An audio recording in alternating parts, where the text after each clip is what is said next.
Hey everyone, welcome back to Creating a Vegan World. Today we're speaking with Dr. Caroline Gorden, and she's a criminologist in the UK, where she talks about animal welfare legislation, how certain companies could get around this, why the system's in place, and our conversation and transitions to things like lab-grown meat and how you could influence your friends and family to go vegan in a way where they're receptive to it. So I hope you enjoyed this interview as much as I did, and we're going to jump right into it. As a criminologist, I'm interested in how the systematic cruelty of farmed animals here in England and Wales is allowed to happen and to continue on such a widespread level.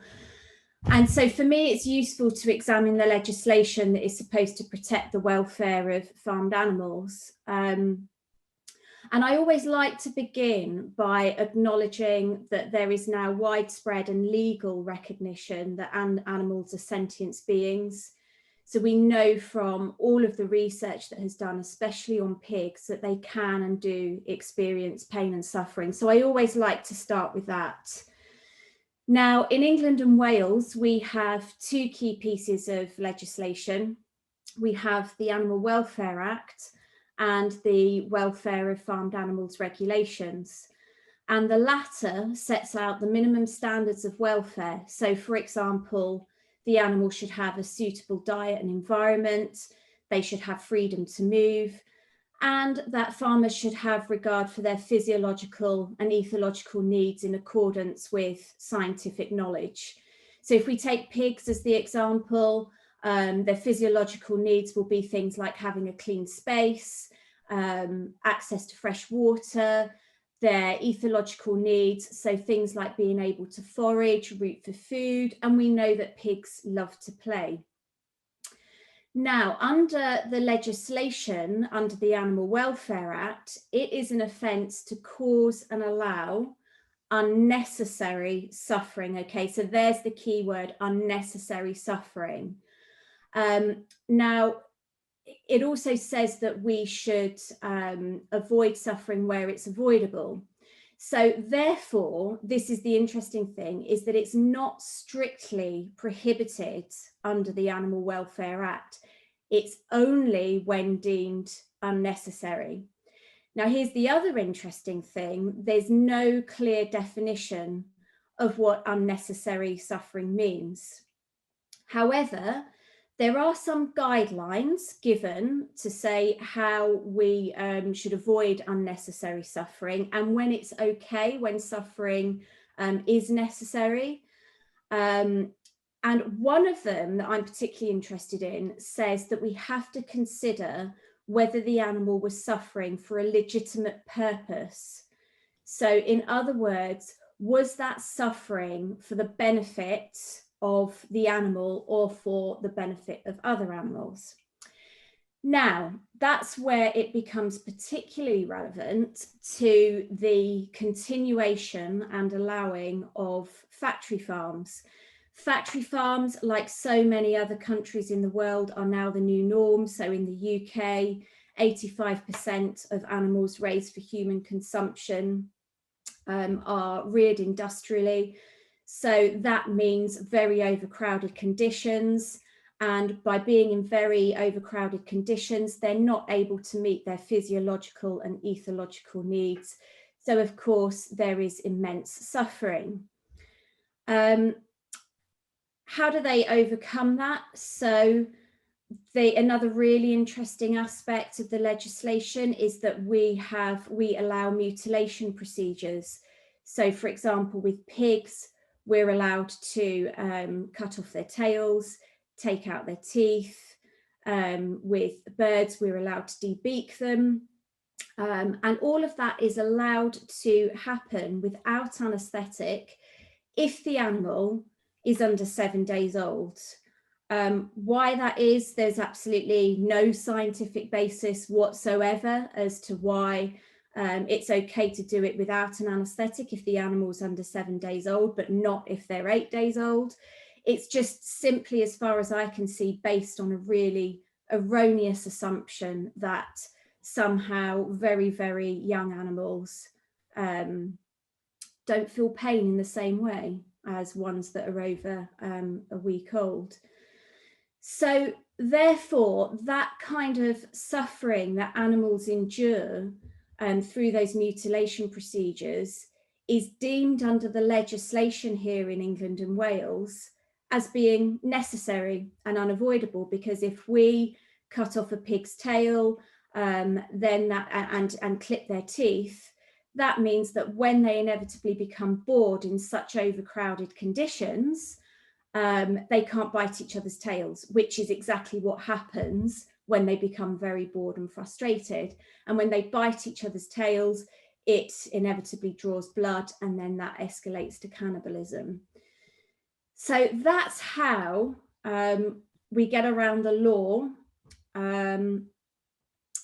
with this kind of abuse of animals, is that it is deemed necessary and unavoidable. It must be undertaken. In light of the overwhelming evidence that farmed animals are suffering so immensely, and that those minimum standards where their physiological and ethological needs are just simply not being met, why is that allowed to happen?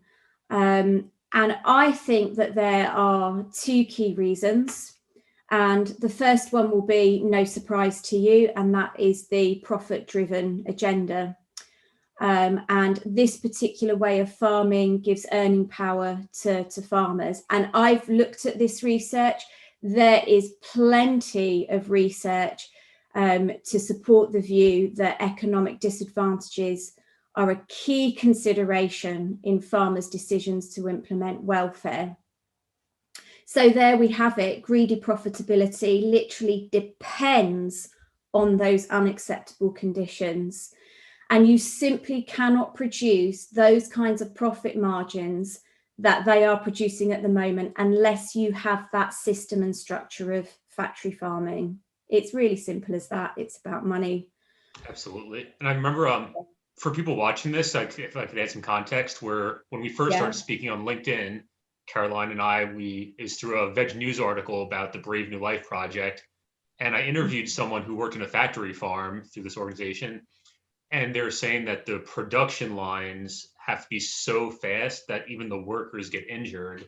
So the laws are based on the profits of the slaughterhouses and the corporations, not only animals hurting, but the workers as well. So that just kind of adds to what Caroline is saying about it's about profits first, and that's why the system's in place. So sorry for interrupting, but I just wanted to interject that there. Not at all. It really highlights what you said, that welfare is secondary, if that.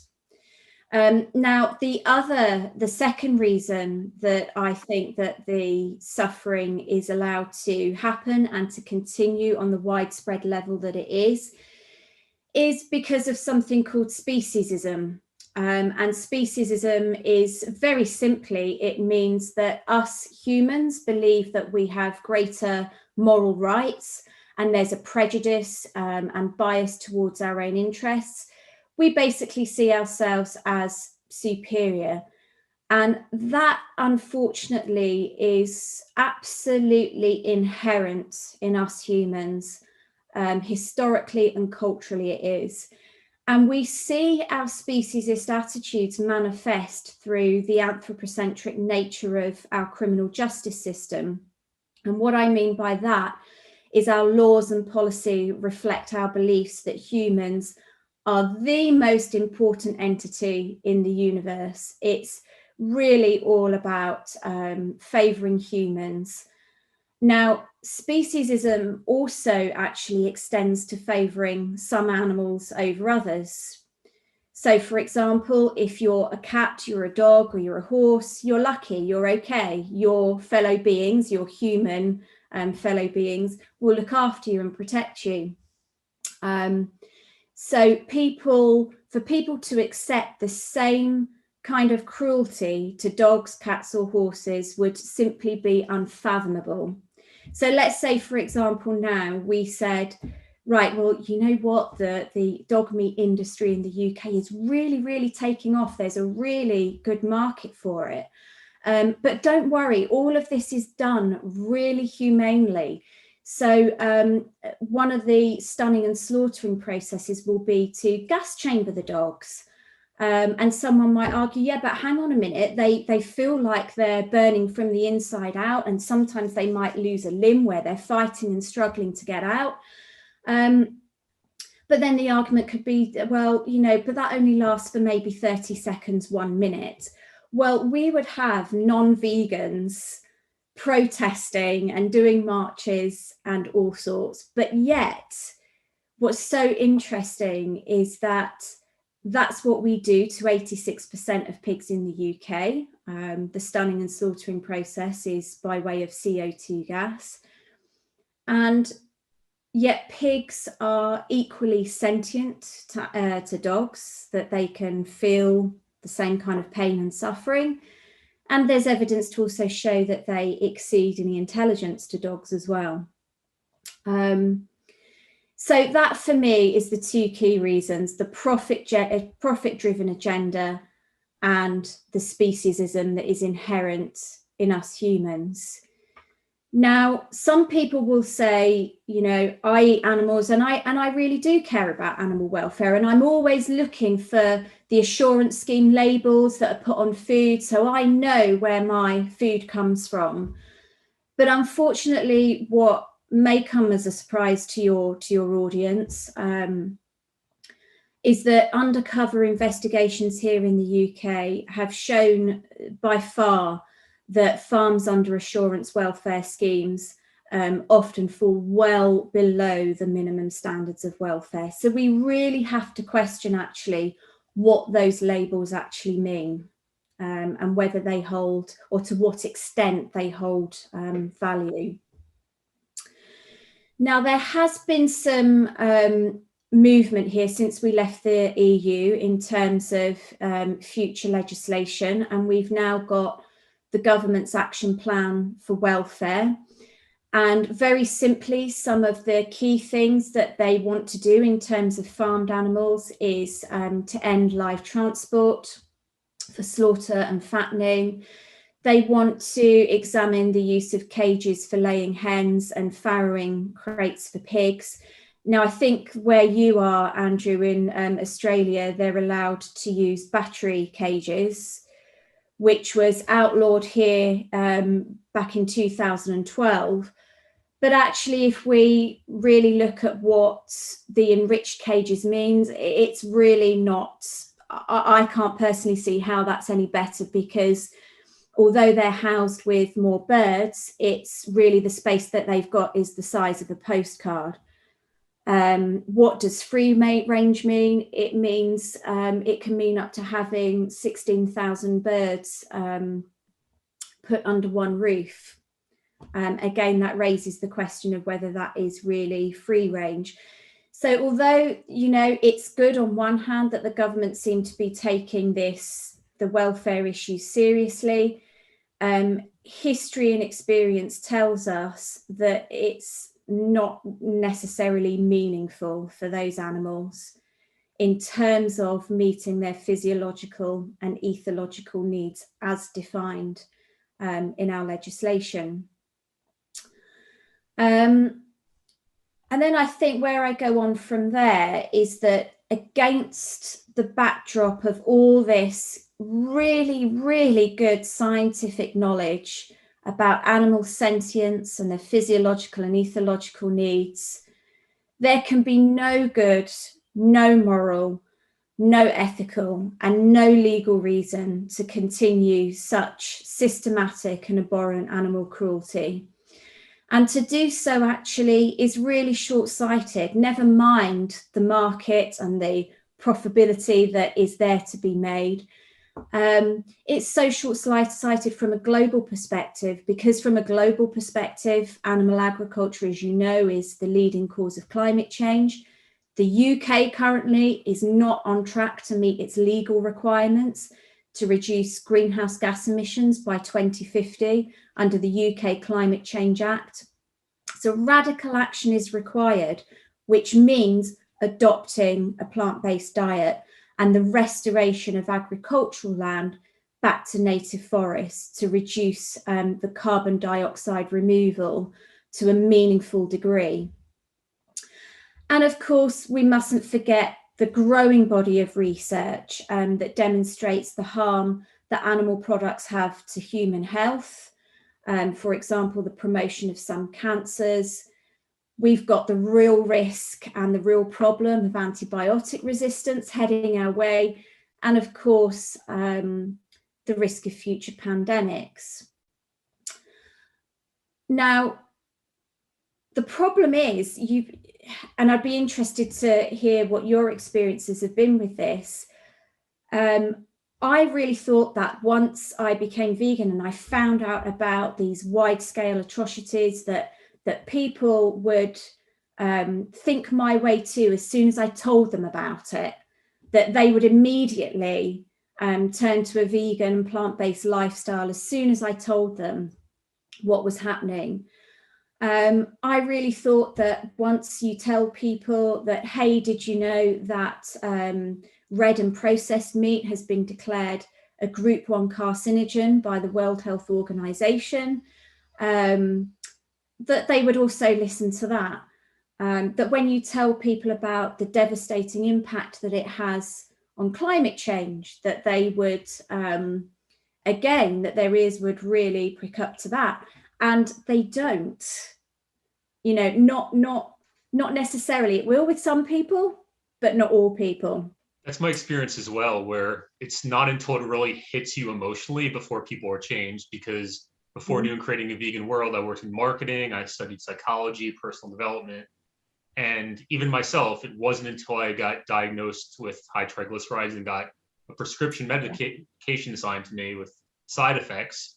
It's when that fear built up. That's when I switched from vegan to whole food plant-based. For the 3 weeks after that, like I was 100% or 95%.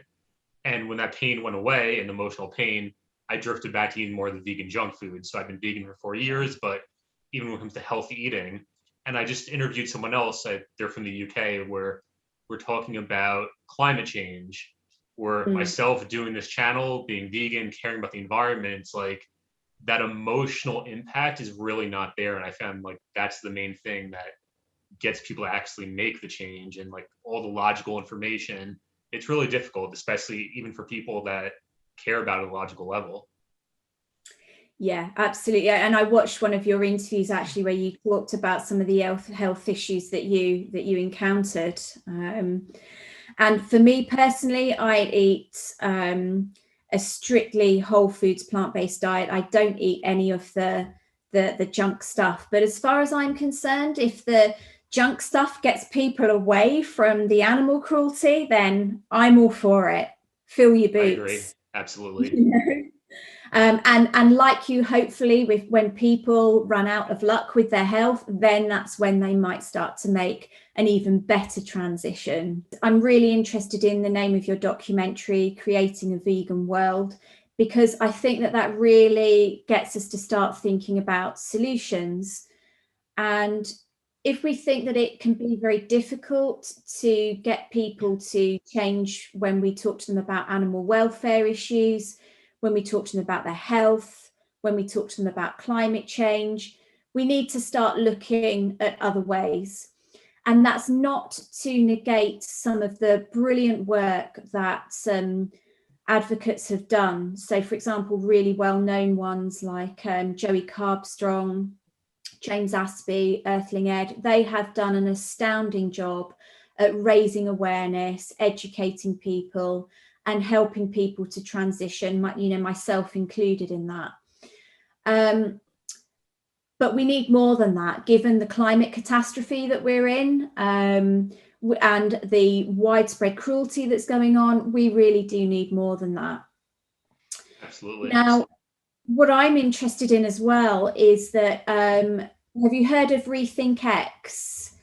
It's an independent... Sounds familiar, but I haven't. Can you enlighten us? Yeah, it's really, their website is really fascinating. They're an independent think tank who launched a report on the future of animal agriculture, and they've launched several different reports forecasting the future of like transportation and, like I say, animal agriculture.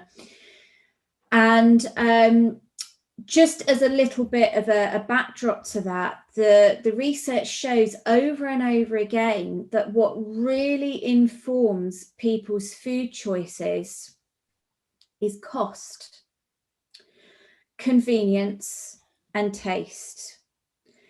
If it's a lower price, if it's convenient and it tastes good, the research tells us that that's where people's attentions will be directed to.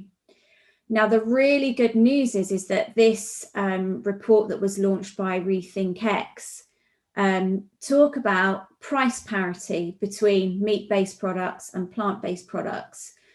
And the authors of that report say that price parity is coming anywhere between now and 2023, where plant-based products will become equal to or lower than meat-based products.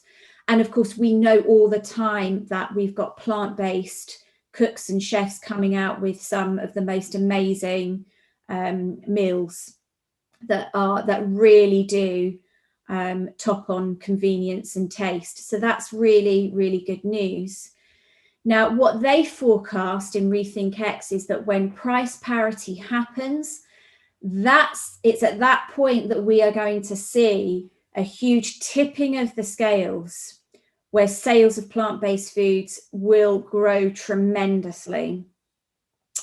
They even forecast as well in the US that by 2030, demand for cow products would have fallen by 70%, rendering the US cattle industry bankrupt. But for them, that is really where we are going to see the change happen, is this price parity. It's really going to tip the scales. And the great news is that is, if they are right, that is literally within our sight between now and the next couple of years. And to quote one of the things that Rethink X say, is they say, we are on the cusp of the fastest, deepest, most consequential disruption of agriculture in history. Wow. It's funny, you mentioned the price thing, because my first interview on this channel is with David Simon. He's author of Meatonomics. And we talked about that an extent, where there's different ways to get the prices down, such as more subsidies going towards plant-based. And I'm planning on releasing a documentary in 2023 if things work out as planned. And if that happens and price parity happens before then, it's like everything that I'm trying to say is going to happen in the future already happened, which is great news for what we're trying to accomplish. It really is. That's such a great idea to have one come out a couple of years later to see what's happened since the first one. Mm-hmm. And then I think one of the bigger things we were talking about before we were doing this interview, planning it, is like the systems changes. I guess the criminal justice system in the UK. There's the problems and there's the different actors, such as the meat industry going to change laws for profit. The criminal justice system, they're not really enforcing it like they should, and they're just kind of like doing things that were kind of like putting on a front, where the battery cages, where it's like it's a better sounding name like free range, but it doesn't make a difference. So if we're looking globally, like what types of solutions have you seen work in your area or in your studies that could help shift laws in the direction in favor of what we're going for? I really haven't seen any legislation, or certainly none that I'm aware of, that will shift us towards where we want to go to. I've only ever seen research reports that that give us the knowledge that should underpin future legislation, which is related to curtailing deforestation and climate change. As far as the legislation relating to animal welfare goes, I've not seen anything that I'm satisfied with. Have you? Not so much. I just see the actors going into play to kind of like set the stage for her. So I mentioned Amber Hearst. I interviewed her. She's a MP in Sydney, Australia, where having the Animal Justice Party in place, they're fighting to make changes. And as well as I interviewed the vegan lobbying organization in the US, where pretty much they're trying to shift government subsidies from meat industry to plant-based. So while Yeah. some of these changes haven't happened yet, they're in place to start moving. Yeah, I'm not aware of anything, and certainly not here. My specific interest is about farmed animals. And where we are with that is that it's trying to create a system that maintains animal agriculture. And for me, as an abolitionist, that's, you know, something like that is never going to be satisfactory or convince me that it's going to be effective. Definitely. Are you familiar with the cellular-based agriculture industry? The lab-grown meat?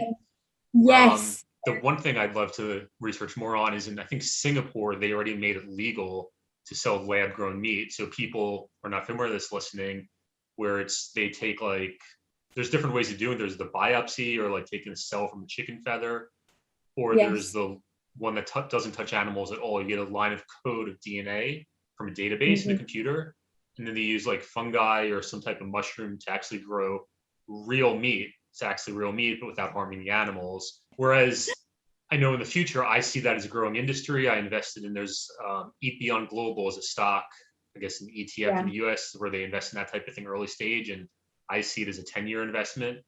But even in Singapore, they make it legal, so you could go to a restaurant, you could eat actual meat without any slaughter of animals. I wouldn't do it myself as a vegan, but I kind of feel while we're trying to dismantle or transform or chip away at the animal ag system, this is going up. So even the people that won't stop eating animals, it's the same thing, but no antibiotic resistant bacteria. So I'd love to. Exactly. I'm and I'd be really interesting. I can't see any legislation here about lab grown meat. I'd be particularly interested to see what legislation there might be around the research ethics side of it. I don't know. I do know that there is some ethical complications in terms of how some of it has grown. For example, taking serum from fetal bovine hearts, I think it is. But there are some companies now saying that they don't need to do that they don't need to get fetal bovine serum to grow the cells. If there is a way that they can, like you're saying, that they can do that ethically, again, great, you know, do it. Personally, for me, it's such a moral dilemma, because I don't like anything that reinforces the idea of eating animals. However, being realistic, I think that is probably the most satisfactory way to go, that if it doesn't harm animals, and there's also been a couple of research reports on it to show that it is significantly less harmful to the climate, and that is going to be the future. I do know there's been some concern around how they label it. They might have to label it as genetically modified, but I think some companies are finding ways so that it's not genetically modified, because you can imagine that consumers will go, oh, I'm not eating that, it's genetically modified, without actually comparing it to what they're consuming with other animal products. Yeah, the side-by-side comparison where like even before I went vegan, it's like something might seem off, like it would cause cancer in the ears, but then side by side with like animal products, they do like chlorine baths, other chemicals, and all this other stuff compared to a small risk for that. But either way, I hope it's staying off. And it's funny you mention the different ethical concerns about, like, for example, taking a biopsy of one chicken, if it'll save the lives of millions or billions of chickens. Like there's the abolitionist side where we don't want to do that. And I think in Paul Shapiro's book, I interviewed him, his book, Clean Meat. I think it was through that where they said it's either in the UK or the EU, there was some law that was restricting that ability. And yet here we are talking where the animal ag industry, the laws are even worse than that. So it's a lot of things to figure out. I don't have a solution. A lot of things to think about, yeah. But I think you're absolutely right. I think that those are the two key ways forward: is price parity, driving the cost of plant-based foods down, we have no problem with them being delicious, because they are, and they're convenient too. And then also the growth of lab grown meat. You know, if it takes away the large scale cruelty that's going on, then I'm all for it. Is there any other things you want to talk about, or any like, is there like a website or a social media page anyone watching this might want to visit you at?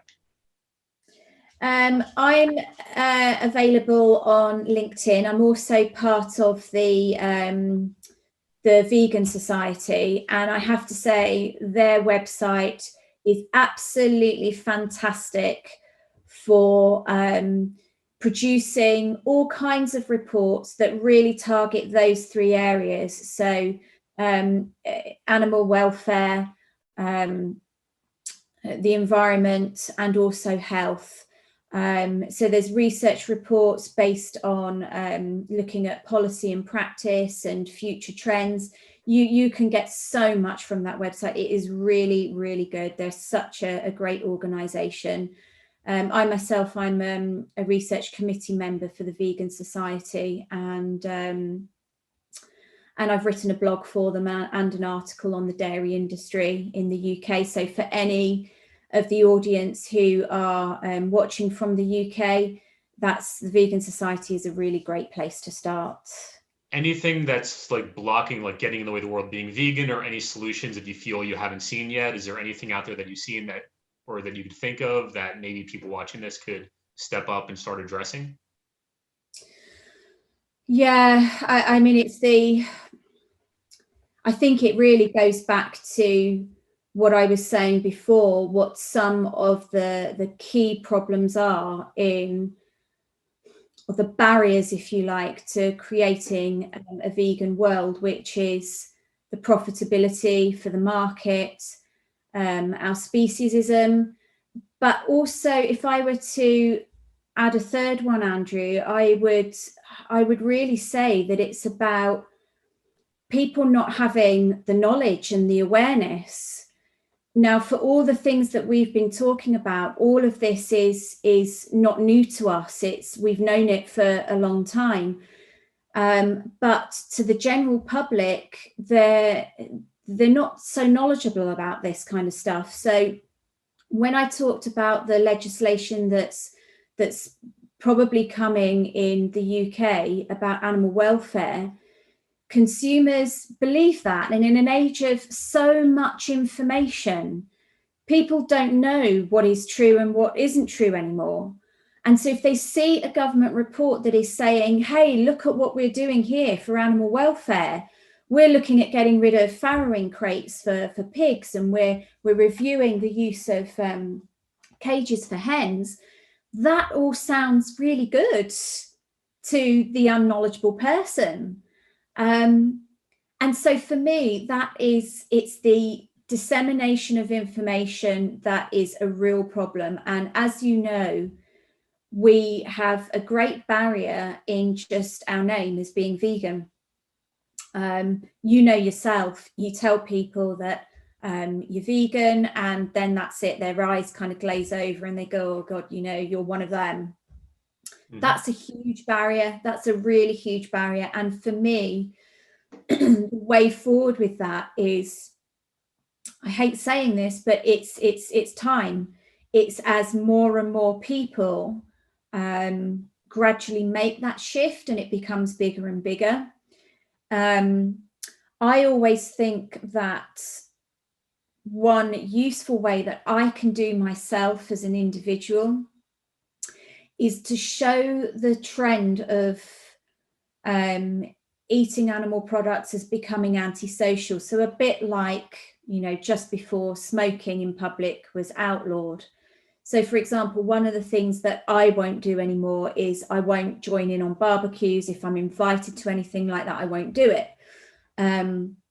If we go out for a meal, I won't do it unless it's to a vegan restaurant. And for me, that's really giving the people who I know and who like me that very clear message that there's something wrong with what you're doing here. There's something that's unethical and immoral. And that might help people to start tuning in and to questioning. So sorry, I went off on a little bit of a tangent there, but No, that's great for me, information. yeah, Because those are the barriers, and what we yeah, can do as individuals. And I'm a Joey Carbstrong, the international advocate, has really influenced me in terms of what he says about, once we see what the reality is of industrial farming, we have a moral obligation to say something and to not be silent. And when you're talking about barriers, about how to help people transition, I think that could be a significant barrier, is that people don't want to be vocal about it because they know the kind of stigma that surrounds the name vegan. And that's kind of what we want to encourage advocates to move away from. definitely. Something amazing happened on recent interviews. I spoke with two people where they said veganism in their circles, it used to be associated with what we're talking about, like, oh, you're vegan. Whereas now sometimes they get the perception of it's trending, it's like it's new, it's healthy, and like some people are perceiving it that way. So that tipping point is we're getting closer there. And two things I want to comment on based on what you said. I think people would love to hear this. Where number one is like how we get through to people. Or I mentioned in this interview where there's that pain, like when I was diagnosed with the high triglycerides and the medication, Yeah. like that pain caused me to go from vegan to whole foods plant based for a while. But before that, I talk in my interviews where the reason I went vegan was to be part of a community. I got invited to potlucks in Boulder, Colorado. It was like that social community, 30 vegans showed up every Saturday night. So really understanding human behaviors and like sales psychology, I studied a lot of that, where there's fundamental drivers of human behavior. So there's towards, in a way, there's the pain as well as the moving towards the social aspect, or different ways to do it. So people studying psychology, there's a book called Cashvertising, which Oh is a yeah. marketing sales book. They talk about the basic fundamental human desires. And there's, I think it's called the Life Force 8. There's like 8 of them. And then myself as a marketer, I studied it, and it's a really great way to get through to people in different ways. And the final thing you commented on was when people invite you to like barbecues or restaurants, where I know a lot of people from when I was back in Colorado, they refuse to sit at a dinner table where animal products are being eaten. Where my personal approach, I want to be the beacon of light. So if I go out to a restaurant with friends and I order a delicious vegan meal and they're not, maybe if they Yeah. see that, that might inspire them. And I think the biggest thought that came to mind when you were speaking is it's two different ways. I don't see it as a right or wrong way. There's what, Sure. millions and millions of vegans in the world, plenty of activists, and sometimes there's a lot of infighting in the vegan activist community where like this way's right, where we honestly don't know. And my philosophy is we're all doing our best in different ways to get through different people. So that's just my takeaways from it. Yeah, you're absolutely right. It's all down to your personal preference, and and also your own friends. You know what might be influential to them. You know what they might listen to. What we do know that tends to not work well is if we give people a spiel of all the facts and the figures, and again their eyes glaze over and they're thinking about their shopping list and, oh, how can I change the subject, how can I get away. And if you look very closely at what the advocates do, is that they ask questions, because when you ask the person questions, they've got to think about it, and come to their own conclusions. So I think that's a really good way if we're thinking about pushing forward to creating a vegan world. It's about that Socratic questioning and making people think. But nobody, likes to be told that they are complicit to such a terrible system, that you are the oppressor. Nobody wants to hear that, and so one way around that is to ask them the questions so that they can make those conclusions themselves. That's great advice. And I went to some cubes of truth here in Sydney, and like their approach is always ask questions. So I'm glad that Yeah. this information is going to the rest of the world.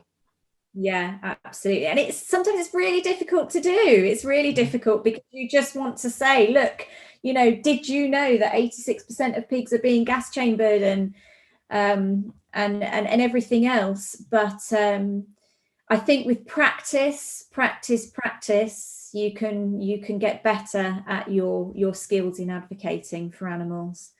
And we have to do it because the beings that we are advocating for, don't have that voice, and we need to do a good job for them. Absolutely. I remember some activists, they have a whole training platform for communication skills. We have to get out of our comfort zone and learn the system. Like in sales, they say, what's in it for me? And I made that mistake when I was doing the Cubes of Truth. It's like I try to give them the facts, my information, their eyes roll over, but I keep going. So take a step back. What actually works? What's effective? Learning the right ways, and there's different ways of doing it. Yes, yeah, they're really, and none of us are perfect, and it's such an emotive topic. And when we know what we know, it's very, very difficult to not get upset or mad when somebody provokes us. We've heard all of the jokes before. We've had, oh, how are you, Caroline? I'm just enjoying my big steak burger. We've all had that.